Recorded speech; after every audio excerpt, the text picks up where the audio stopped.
Hi everyone, Binz signing in for part 2 of the BUSTTMAM series, the series in which we explore the second TMAM I've made for the addictive minimalist factory builder called Shapez. A few prerequisites for you to be able to enjoy this video are that you need to have some basic understanding about this game. How does it work? Which units are there? How do the units work? And so on. It's also advised that you know what a TMAM or True Make Anything machine is and how it is different from a regular MAM. And if you don't know that, let me link a video in the description where I talk about that for about 15 minutes, okay? Now, apart from the conceptual difference between the two, one of the practical differences is the relative complexity in designing and building the different components. In a regular MAM, the focus is on the physical part, the layout of your machine and modules, how efficiently they do their thing and manage to feed their output into the next modules, and so on. In a regular MAM, connecting all of your wiring is usually the easier part. But with a TMAM, on the other hand, setting up the physical factory is a breeze compared to the gargantuan task that is your wiring, okay? And I am not exaggerating. If you manage to come up with a deconstructor mechanism that can tell your physical factories what they need to do, then that's virtually the machine done. And building the actual factory that can produce those shapes is not much more than a footnote, the icing on the cake, if you will. The actual metaphorical cake is the wiring. We can have a look at this. If I zoom out, you can see the physical factory right here. So I have 6 identical machines that produce the shapes once we figured out what the production process will need to be. And while the physical factory already has a considerable size of itself, if we look at the wiring layer, this entire thing is responsible for figuring out how the shape is composed and coming up with a solution that instructs the physical factory what to do. So as you can see, it's equally big, if not bigger. Now, since this deconstructor or analysis part is by far the main component of what makes the factory as good as I proudly claim it to be, I would like to kick off this series by looking at the actual production factory first, because that way you're eased into it a bit more and we can work towards the more complex parts together. All right?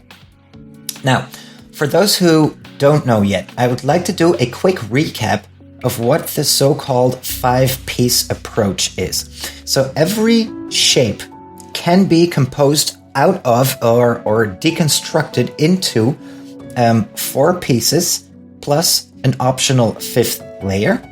And these 4 pieces can come in 2 different types. There are a set of limiting conditions or criteria, if you will.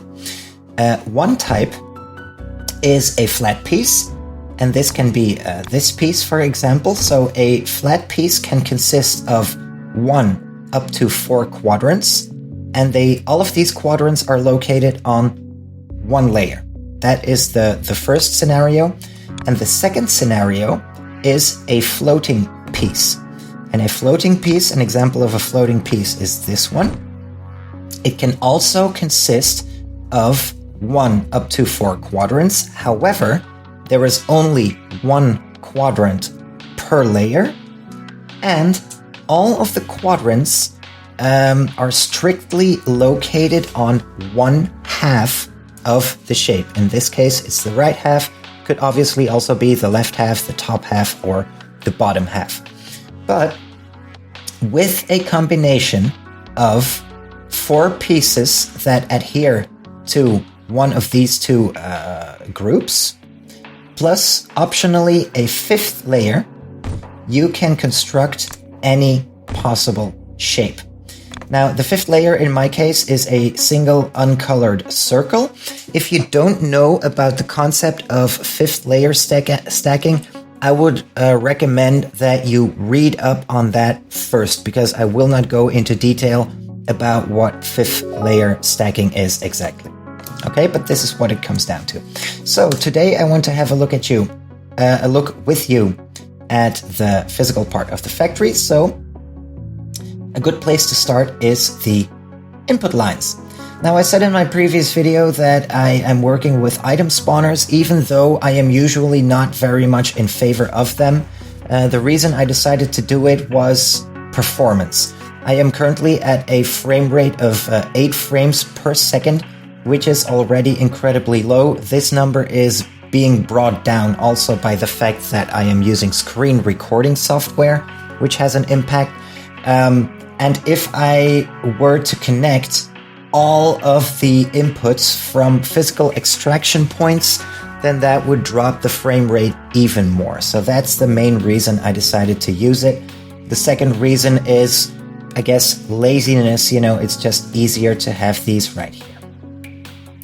So, usually, most players I know, in terms of their inputs, they work with a kind of filter system. So they bring in all the lines for colors and shapes that they need, and then as soon as the hub requests a certain shape, then only that particular requested or needed color, or only that particular requested or needed shape is allowed to pass through the filters. I decided to put a twist on that. So what I have is mixed input belts. One for the shapes, one with plain uncolored full shapes, and one for the paints. So I have 16 of these triplets. Okay, so I have 16 input lines right here, plus the fifth layer all the way at the bottom. Now, as you can see, there is all of the paints are on a paint line, and probably the thing that is most noticeable is that one of these things is not a dye item. It's actually an uncolored shape. And the reason I did that is because there are 7 paints. Okay? And if you add one more item to the belt, you get to 8, which is, you know, divisible by 2. It's a power of 2, and that makes it so that makes it easy to divide by 2 every time and create a consistent belt where every one item appears once every 8 items. So, for example, if we look at this piece of red dye, we can see 1, 2, 3, 4, 5, 6, 7, 8. 1, 2, 3, 4, 5, 6, 7, 8. Right? So each 8th item is a piece of red dye, and this applies to all of the elements. For this belt, it's not 1/8, but it's 1/4. So for example, the circle appears once every 1, 2, 3, 4 items, 1, 2, 3, 4 items, etc. And the reason I decided to do this is because it's a lot more space efficient, and I am working with a double painter. A dual painter. Let's unpause again. There we go. The dual painter, what it needs is 1/4 of a belt input of shapes and 1/8 of a belt input of dye. And if it receives that, it will output 1/4 of a belt of output, which, if you run it through a cutter, gives you a full belt of colored quadrants. That's why I decided to do that. And, you know, putting everything on one belt, I found, is a lot more space efficient than drawing all of your input belts and somehow, you know, finagling them into this very concise, very compact setup. So that is the way I am able to supply all of these machines with a full belt. And now, since we are working with a hold on, let me do something else first. I want to take out this stacker unit. I have used this stacker quite a lot, and I want to look at it with you in isolation because I'm pretty proud of this stacker, to be honest. It is what is called a semi-balanced stacker. So in case you don't know what balanced and serial is, let me quickly set up 2 stackers and you will see what I mean. Just a minute.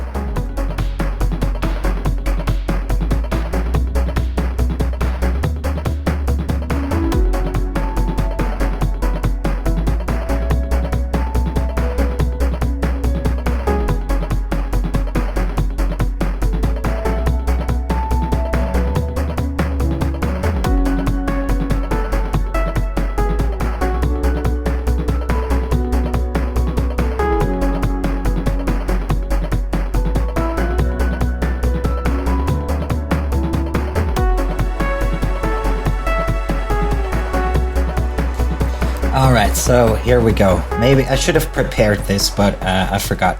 So this is a serial and a parallel or a balanced stacker side by side. And you can see in the case of the serial stacker, the first item, because of the way we're going to distribute these items, the first stacker is going to receive a lot more items, and gradually that is going to balance out. And it appears I've made a mistake. Just a second. Should it be like this? Yeah, I guess so. Okay, sorry about that. Let's try that again. So this is a very simple stacker, and it's a serial stacker. So what happens is that because of the way balancers work, they are always going to split their input 50-50. So this means that this stacker right here is going to receive 50% of the input, and the other 50% is going to be sent to the next stackers. Now we're going to need to wait until this backs up, because every stacker can only handle 1/8 of the speed of your belt, and it receives half, right? So, and we are going to need to wait for this to queue up before this output balances out. And in practice, that means that it is going to take your belt a longer time to become full at the end. Right, so you see gaps right here, and eventually this will become a full belt. Now, if you compare that to a balanced stacker, in a balanced stacker, in the beginning, you are going to divide your inputs eightfold, right? So you are going to create splits in the road so that every stacker only gets 1/8 of a belt to begin with. And in practice, that is going to mean that your output belt will be full a lot quicker.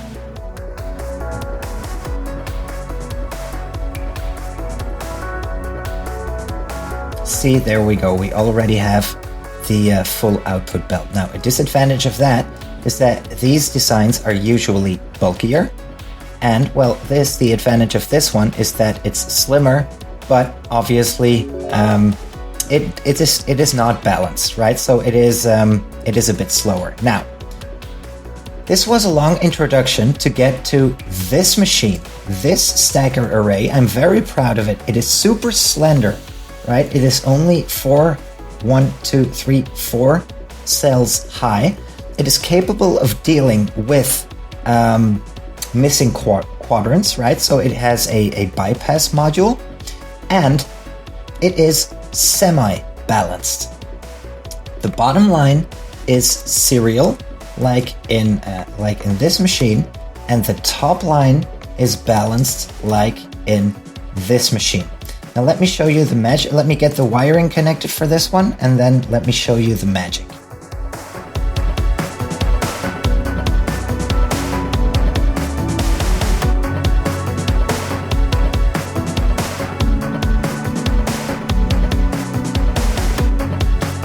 Okay, there we go. So this is how the machine works. Overall, it is pretty quick to get to a full belt.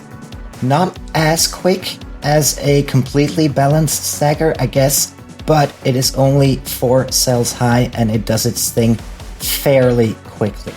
Now, what I like about this as well is that it is capable of handling missing corners. So let's get rid of this input line. And now the upper line is automatically redirected to the bottom line, and whatever remainder shapes we have queuing here, they automatically get flushed out because of the serial characteristic or the serial nature of the bottom line. And then what this thing does is it's going to check for activity on the upper belt. And if we don't have activity, then this filter opens up and the shapes are allowed to pass, which means in practice that it becomes a bypass lane. But as soon as we get movement, this filter closes and the shapes are forced at the last here, they are forced upwards into the stacker, and that is how we don't lose any shapes right there. So if I reconnect this wire, you will see that this becomes shut off. There we go. Now it is shut, and we are getting a full belt of what we need pretty quickly. I really like this design because it also has an automatic filter which only lets the correct shape pass. And the way that works is with minimal wiring. I had to do that because of reasons of space efficiency. But what it actually does is if you get a stacked shape, then they will come out the stackers, right? So I put a belt reader right here, and it's going to tell this wire if there is a shape coming out of the stackers. If there is, then this shape is allowed to pass, and the filter will have to filter for this shape. If that is not the case, then this one will turn into a 0 because no shapes will be running across this output belt anymore. This will become a 0, this will become a 1, and the shapes traveling on this belt, that will be the signal that's allowed to pass, right? And it is going to be the signal that we need, because if we cut the bottom line, then the top line is redirected to the bottom, and we are automatically getting the, there we go, the shape that we need. So now only red circles are allowed to pass, and also any, residue that we have on the top lines, they are cleared out automatically. And I like this design. I am proud of it. Feel free to copy it if you like. I put this storage unit right here so that in case of a clog, at least the bottom belt keeps running at all times. Okay, so that's basically what that does. So we can delete all of this. There we go. Bye-bye. It was nice meeting you. And I have this a bunch of times in a row. The first stacking unit is going to optionally pair a quadrant of the actual shape with a scaffolding piece in case of a floating piece. Now, I will not go into detail about what a floating piece is. Again, if you don't know, I would say read up on it, ask around, watch for videos. I have made some of those videos where I explain floating pieces, but if we need scaffolding, then that is what we do in the first step. In the second step, we're going to halve the amount of inputs. We're going to halve the amount of inputs again. And then we are going to come to the cutting station. Now, again, in my BUSTTMAM series, I talked about how the cutters work.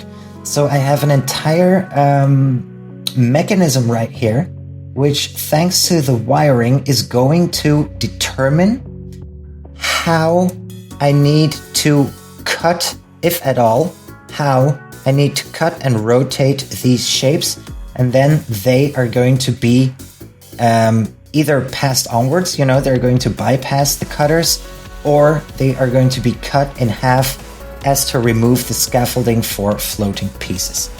It appears that in this case we don't have any floating pieces, but that's the way that would work.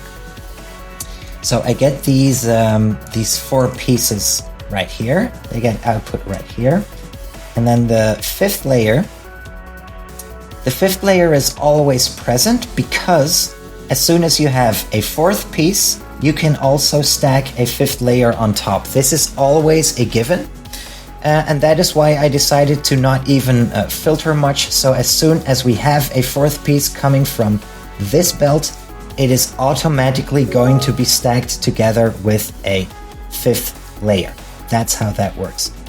But again, you can either have the 5th layer slapped on top without cutting the shape in case of a flat piece, which this is, or we are going to need to cut this first. We're going to need to cut the scaffolding away, and then immediately that gets stacked with the 5th layer on top. And then what I did then was run these 4 pieces through a series of stacker modules that I'm not going to explain that to the fullest, but what it basically does, what it comes down to, is the fact that there are several stacking methods. And again, if you want more info on that, you can watch video number 10 of the BUSTTMAM series. If I think about it, I will put a link in the description to that video as well. And there are several ways of stacking. So I have, technically, if you count this one as well, I have 8 stacking modules right here, but at most 4 of them will be used for any given shape. The thing is that there are, various combinations in which you need to stack these pieces together, various orders. So in some cases, you need to stack this one on top of this one on top of this one on top of this, etc. But in other situations, you might need to first stack these 2, for example, and then these 3, and then stack the results of those together. And based on that, these machines, these shapes, thanks to the numerous filters I put in, they are going to be rerouted, and they are going to, pick the stacker that they need to pick. So the inputs are rerouted, the outputs are rerouted, so that in the end, based on the stacking algorithm that we need, the shapes automatically take the correct route. That is how that works. And then all the way at the end, I have a buffer system, because as I said this in my previous video, but I am running my I'm running my game at tier 78, and I have 6 factories, and that amounts to a maximum. If all of these 6 factories output a full belt, that means 144 items per second, and I need 200.